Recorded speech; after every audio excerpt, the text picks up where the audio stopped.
Hello everyone, I greet you in the name of God Almighty. My name is Apostle Silas, and today we have a very interesting video to react to by Douglas Murray. And then this one says that Douglas Murray calmly obliterate angry Muslim professor with fact, and this one will have to do with both Israel and then also Palestine for some of the things that is currently happening. So if today happens to be the first time of you checking out my channel, don't forget to subscribe to my channel and follow me on my Facebook and Instagram. And guys, without any further ado, let's get down to this video and check this out. The present situation is that Israel builds bunkers in which its civilians have to shelter from rocket fire from the Hamas. The Hamas builds bunkers and hides its rockets in it, and then puts civilians on top of those bunkers. That is a terrorist organization. That is an organization that has no respect. That is an organization that has no respect for human lives, not Palestinian lives and not Israeli lives. You are about to watch one of the most heated debates on the current Middle Eastern conflict. Douglas Murray is always ready for these kinds of encounters, and in this video, he demonstrates why he is one of the most feared debaters alive today. Douglas Murray did not hold back. Barack Obama said this.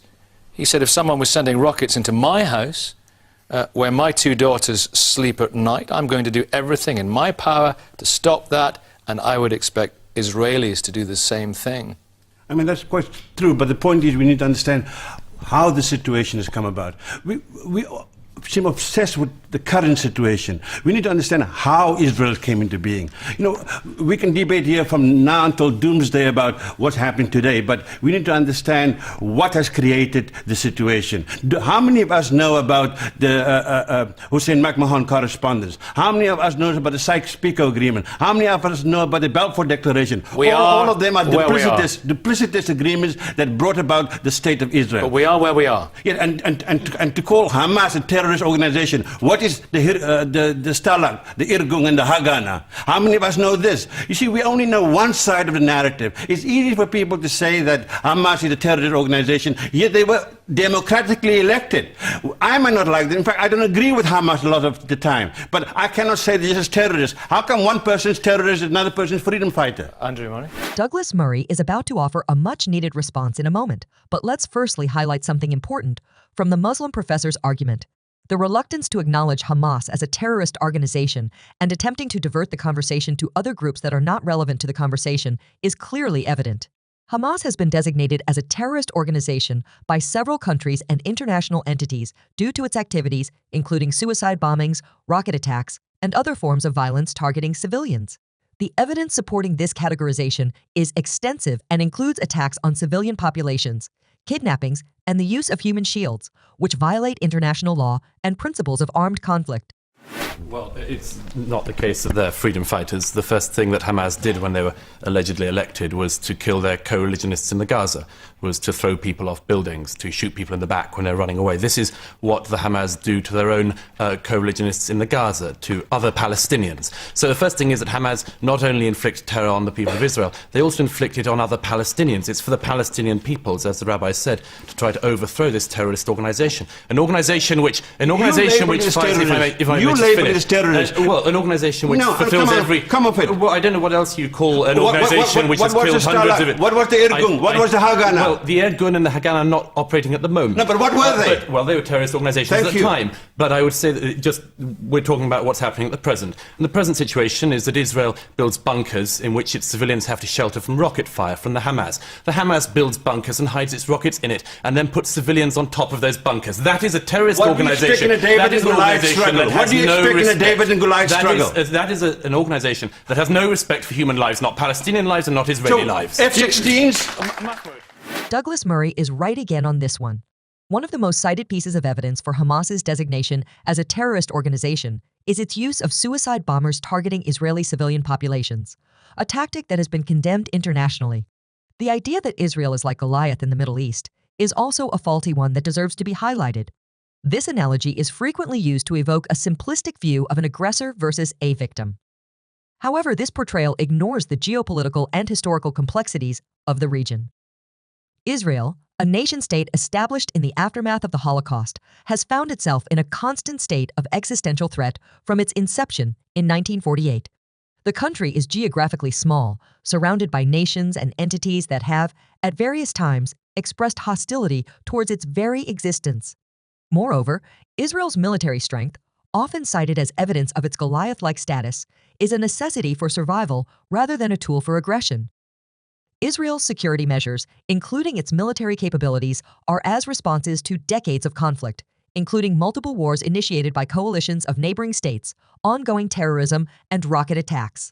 Douglas Murray also highlights a fundamental obstacle to peace in the region, the stated aim within the Hamas Charter for the destruction of Israel.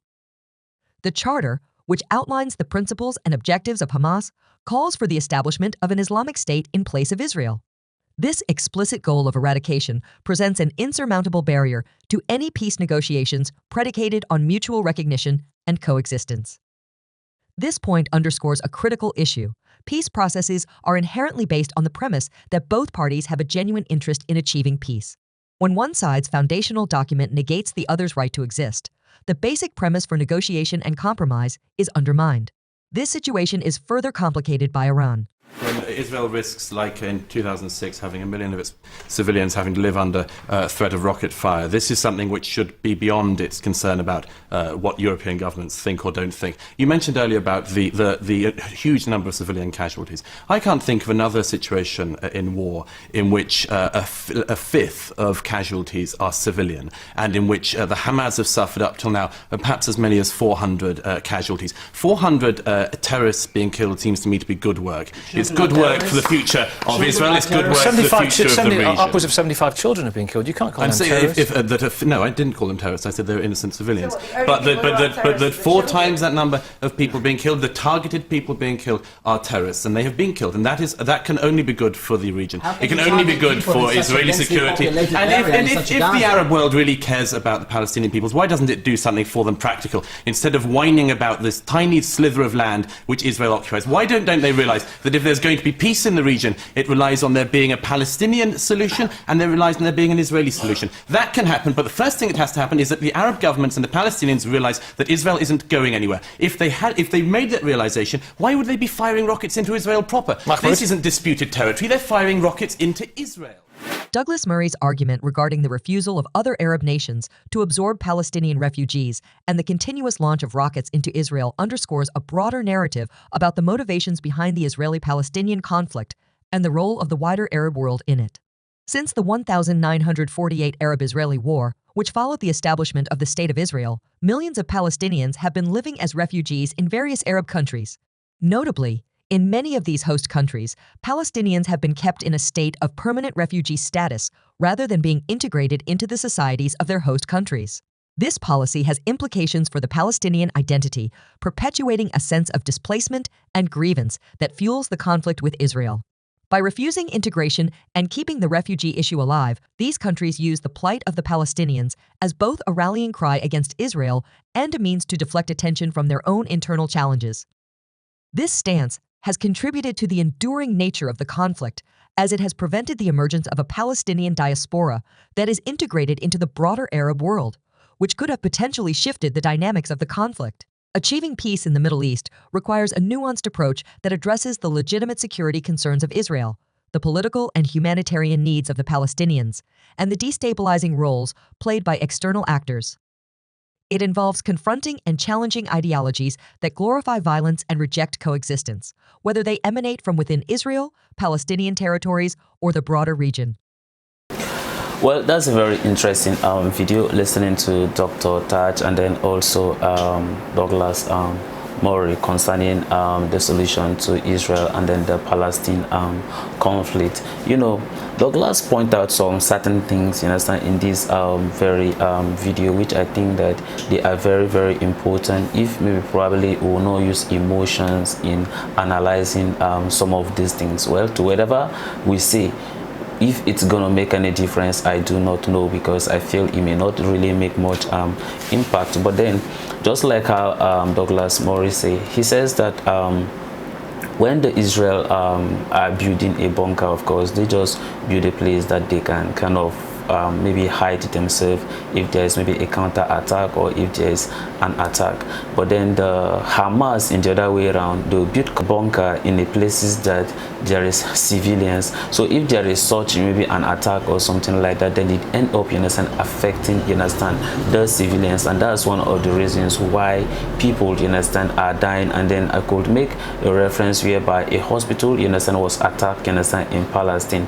And then we heard that there was actually a bunker beneath, you understand, the hospital. And that was the reason why, you understand, the hospital was attacked by airstrike. So in the process of that, you understand, end up endangering the civilians that were actually in the hospital. I am not saying that the Israeli were right, you understand, by doing so, but then in the other way around, they were trying to maybe probably cause, you understand, pain and havoc to the Hamas. But then one thing that I really I don't really understand about some of these things is the Israeli fighting the Palestinians or they are fighting Hamas? I think that we're supposed to create, maybe probably try to understand, you understand, what the Palestine stand for and what Hamas, you understand, stand for, so that let's just really understand this, whether Israeli are actually fighting Palestine or they are actually fighting Hamas. Because from the video you got to realize that Hamas, you understand, has been designated as a terrorist organization. But then them being designated, I do not know if they have been designated by the Palestinian government or they were designated as a terrorist organization by the international community. I think that if we're able to know some of these things, then I think that probably the Palestinian, you understand, government could have been the one to at least, you understand, maybe kind of expose some of the terrorists that are in between them, so that can be able to help to solve some of these problems of civilians, you understand, being killed. Because if you look at it in the other way around, all these things, you understand, has been happening and innocent people, you understand, are being killed. I do not know if maybe probably part of the terrorists, if they are being killed at the cost of some of the strike or not. Because if you look at, in a sense, some of the news that we keep, you understand, receiving by some of the mainstream media, you bear with me that it is civilians, you understand, that always, in a sense, fall casualty of some of these happenings between Israel and Palestine. Now, if you look at how all these things, in a sense, is happening, I think that Iran, in the other way around, kind of feel this kind of, or should I say, they make an emotional decisions, therefore end up, you understand, attacking, you understand, Israel, maybe probably in order to maybe help the Palestinians, since, you understand, the Palestinians happens to be a Muslim, you understand, nation, or should I say they are Muslim, so they feel like maybe probably that's the way forward. And then the other way around, now there's actually an counter attack by Israeli, that is as of today. All right, and then if you look at, you understand, in doing all these things, you understand, many people are going to lose their lives. And that's the reason why we always say that in war, everybody lose, nobody win in war, because war are mostly based on ideologies. So now when you look at, you understand, all these things, this one killed this one went on to do counter, and then at the end of the day, where does these things, you understand, leave us? And then that's the reason why I am saying that if maybe probably, of course, we could be, you understand, a very religious, you understand, bodies, and then we could look at what Hitler do. We can't say that because of Hitler, you understand, was Germany and probably, should I say, he's a Christian and all that, then let's attribute whatever Hitler do by killing the Jews as him being a Christian. Or let's say the Crusaders, you understand, they end up, you understand, that we are killing the Jews, so let's assume that they work for the Christians. And then we could say that for some of the activities of the Hamas, they do it for the Muslim. We don't have to say that they are doing it for the Muslim, because there are so many Muslims that may not support some of these things that is happening. Likewise, some of the Jews, there are some of them who does not support, you understand, the Zionists, you understand,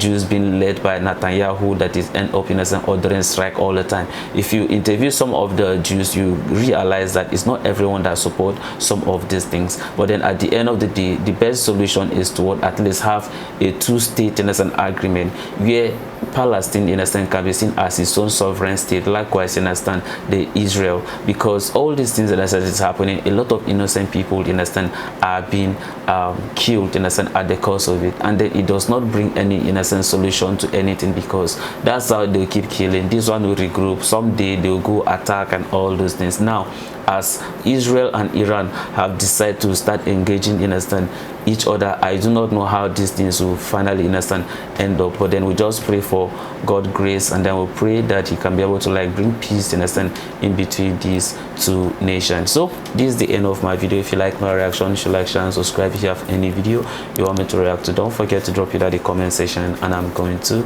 check it out. So guys, you remain blessed and I see you in my next video. Bye bye.